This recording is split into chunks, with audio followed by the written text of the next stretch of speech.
Hello বন্ধুরা, talking dogs চ্যানেলের নতুন ভিডিওতে তোমাদের সকলকে স্বাগত।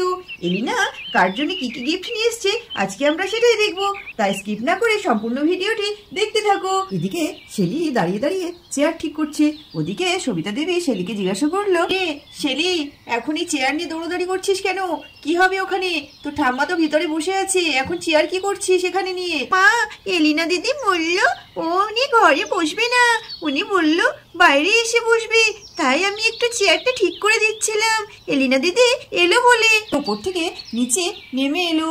কি ব্যাপার শেলি, তুমি কি করছো ওখানে দাঁড়িয়ে? ওয়াও, কি দারুণ বার্ডস! এলিনা দিদি, আমি তোমার জন্য চেয়ার ঠিক করে রেখেছি, তুমি এখানে এসে বসো। বাও শেলি, কি সুন্দর বার্ডস! বার্ডসগুলো সব কাদের? তোমাদের পোষা নাকি বাইরের বার্ডস তোমাদের বাড়িতে খেতে এসছে? দিদি, এগুলো আমাদের পোষা পাখি, এগুলো সব দাদা কিনে নিয়ে এসছে আমেরিকা থেকে। বাড়ি আসার পর ওরা আমাদের পোষ মানিয়ে গেছে, ওরা ওদের ঘরে উঠবে বলে ওখানে একটু খেলা করছে, আর আমি খেতে দিয়েছি তাই খাচ্ছে। আমি তোমাদের জন্য গিফটস নিয়ে এসছি, সেগুলোই দেবো, দাঁড়াও আমি ঘর থেকে নিয়ে আসি। ও সরি, আমি তো ভুলেই গেছি, নিয়ে এসছি তো, হ্যাঁ এখানে সাইডে রেখেছি।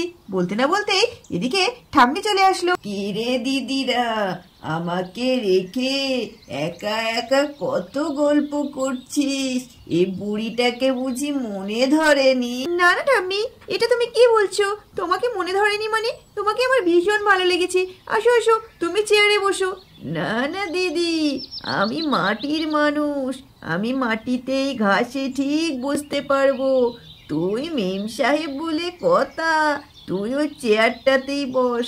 না না ঠাম্মি, আমারও ঘাসে বসতে বেশ ভালো লাগে, আমি ঘাসেই বসছি, তুমি চেয়ারে বসো বলে এলিনা উঠে দাঁড়ালো। এদিকে পাড়া থেকে দুজন মহিলা আসলেন ডাকতে ডাকতে। কই গো জেঠিমা, ও জেঠিমা, এই সারা পাড়া তো ঢেরে পিটিয়ে এলেন, মেম সাহেব আসছে, মেম সাহেব আসছে। তা কোথায় দেখি তোমাদের মেম সাহেব? আমরা তো আবার কাজকর্ম সেরে তোমাদের বাড়ির মেম সাহেব দেখতে এলাম গো। ও বাবা, এ দেখছি রাঙা বউ পদ্ম বউ, এসো এসো, ওই দেখো আমাদের মেম সাহেব ওখানে বসে আছে, দেখেছো? কত ভালো মেয়ে, নিচেতেই বসে আছে, আমাকে চেয়ারটা ছেড়ে দিয়ে। এই রাঙাবো পদ্মবু, তোমরা বসো, আমি প্রেসার কুকারে ডাল হচ্ছে নামিয়ে রেখে আসছি। তো জেঠিমা, আপনাদের মেম সাহেবটা তো খুব সুন্দর দেখতে, আমার মেয়ে এই কার্টুন দেখে একদম সেই কার্টুনের পুতুলগুলোর মতো দেখতে। কি সুন্দর ছিপছিপে চেহারা, গালগুলো কি নরম নরম গো, খুব সুন্দর তো তোমাদের মেম সাহেব। Out try you, don't touch me.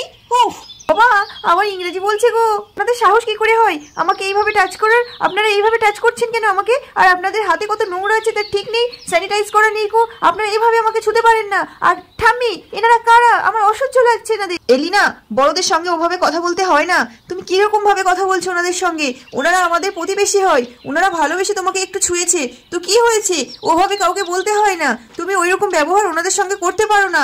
এটা কি ধরনের ব্যবহার? কে প্রতিবেশীরা তো অপমানটা নিতেই পারলো না। বাবারে বাবা, কিরকম ট্যাকুস ট্যাকুস করে কথা বলছে দেখো, আবার আমাদেরকে অপমান করছে। বাবা, হয়েছে হয়েছে আপনাদের মেম সাহেব দেখা, আমরা এলাম গো। হ্যাঁ হ্যাঁ, যাও যাও, তোমাদেরই বা অত গায়ে হাত দিয়ে দেখার কি ছিল দেখে দিনি? সব সময় যেখানে যাবে একেবারে তোমরা হামলে পড়বে। ওটা কি পুতুল? ওটা তো মানুষ, অত হাত দিয়ে দেখার কি আছে বলো দেখিনি? কেন চোখে দেখতে পাও না? আরে বাবা, দেখেছি তো ক্ষয়ে গেছে নাকি? পাই পাই, এই চলো তো রাঙাবো, চলো চলো আমরা চলে যাই, এরকম আমাদের না দেখলেও চলে যাবে বলে প্রতিবেশীরা রাগ করে বেরিয়ে গেল। এলিনা মনে মনে ভাবতে থাকলো, ইস, আমি কি একটা বড় সড়ো ভুল করে ফেললাম? এ বাবা, এই রাজেশের মাকে যদি আমি ইমপ্রেস না করতে পারি তাহলে তো সব গন্ডগোল হয়ে যাবে। যাই হোক, আমার জন্য একটা পছন্দ করে ডায়মন্ডের সেট নিয়ে এসেছিলাম, নিজের জন্যই কিনেছিলাম, এখন কিছু করার নেই, ওই ডায়মন্ডের সেটটাই ওনাকে দিয়ে আমাকে ওনার ইমপ্রেস করতে হবে, কিচ্ছু করার নেই। এখন রাজেশকে পেতে হলে আমাকে যে আর কত কিছু করতে হবে কে জানে বাবা। যাই, ভালোই ভালো গিফটগুলো এবার বের করি। হেই শেলি, আমি তোমার জন্য একটা সুন্দর গিফট নিয়ে এসেছি, তুমি দেখতে চাও তোমার জন্য আমি কি গিফট নিয়ে এসেছি? হ্যাঁ হ্যাঁ দিদি, দেখি দেখি। এই নাও, তোমার জন্য আমি এই সফট টয়টা নিয়ে এসেছি, কেমন হয়েছে বলো? ওয়াও, এত সুন্দর একটা এত বড় সফট টয়, আমার খুব পছন্দ হয়েছে। এলিনা দিদি, তুমি কি করে জানলে আমি সফট টয় ভীষণ পছন্দ করি, আর আমার সফট টয় ভীষণ পছন্দ? যাক, একজনকে তো পছন্দ করাতে পারলাম, এবার আরেকজনের গিফটটা নিই। যাই হোক, শেলি, তাহলে তোমার গিফটটা পছন্দ হয়েছে আর তোমার মনের মতো গিফট আমি নিয়ে আসতে পেরেছি। তো আজ থেকে আমরা দুজন ফ্রেন্ডস। হ্যাঁ হ্যাঁ, আমরা ফ্রেন্ডস। এবার এলিনা সবিতা দেবীর জন্য ডায়মন্ড সেট বার করলো। আন্টি, আপনার জন্য এই ডায়মন্ড সেটটা নিয়ে এসেছি, একটু দেখো না কেমন হয়েছে। বাহ, ডায়মন্ড সেটটা খুব সুন্দর হয়েছে, খুব সুন্দর। আমার জন্য এত সুন্দর একটা উপহার ভেবেছো, তার জন্য তোমাকে অনেক ধন্যবাদ। আন্টি, তোমার পছন্দ হয়েছে?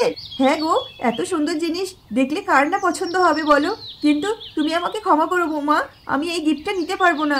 এই এত সুন্দর গিফট আমাকে আর মানাবে না, আমার অনেক বয়স হয়ে গেছে, এটা তুমি তোমার জন্যই রেখে দাও। বলে সবিতা দেবী মনে মনে ভাবতে থাকলো, এই মেয়ের মতিগতি ঠিক লাগছে না, একে আমার চোখে চোখে রাখতে হবে। কেন আন্টি, তুমি নেবে না কেন? এটা তো আমি তোমার জন্যই নিয়ে এসেছি। হ্যাঁ গো বৌমা, মেয়েটা নিয়ে এসছে, নিয়ে নাও না। তোমার সবেতে বাড়াবাড়ি, অমনি বলে দিল উনি নিতে পারবেন না। কেন গো, সে তো তোমার জন্যই নিয়ে এসেছে। হ্যাঁ মা, আমি জানি আমার জন্যই নিয়ে এসেছে, কিন্তু আমার তো বয়স হয়ে গেছে বলেন, সেই জন্যই আর কি বলছি। ওটা আর আমি নেব না, ওটা এলিনাই পড়বে। যাই হোক, আমার যেটা বলার ছিল, আমরা সকলে মিলে, আমি, আপনি, শেলি, এলিনা সকলে মিলে কাল মধুদের বাড়িতে যাব। ওদের বাড়িতে গিয়ে কথাবার্তাগুলো সেরে ফেলতে হবে। তাছাড়া আপনিও তো মধুকে দেখেননি, সেই জন্যই আমি ফোন করে জানিয়ে দিয়েছি কালকে সবাই ঠিকঠাক রেডি থাকবে। তো বন্ধুরা, আমরা আগামী ভিডিওতে যাব মধুদের বাড়িতে। তো সেখানে কি কি হয়, কি হবে না হবে, সেগুলো দেখার জন্য অবশ্যই আমাদের টকিং ডলস চ্যানেলটিকে সাবস্ক্রাইব করতে হবে। সবার আগে ভিডিও পেতে পাশে থাকা বেল আইকনটি প্রেস করে দিতে হবে। আর ভালো লাগলে ভিডিওতে অবশ্যই লাইক করবে। হ্যাঁ বন্ধুরা, তোমরা অনেকে কমেন্ট করে আমাদের কাছে জানতে চাচ্ছ মধুর বিয়ে কবে। অবশ্যই বিয়ের ভিডিও আসছে, তো সেই সব কিছু দেখতে আমাদের চ্যানেলটিকে অবশ্যই সাবস্ক্রাইব করতে হবে। তো সবাই ভালো থাকবে, সুস্থ থাকবে, দেখা হচ্ছে পরবর্তী ভিডিওতে।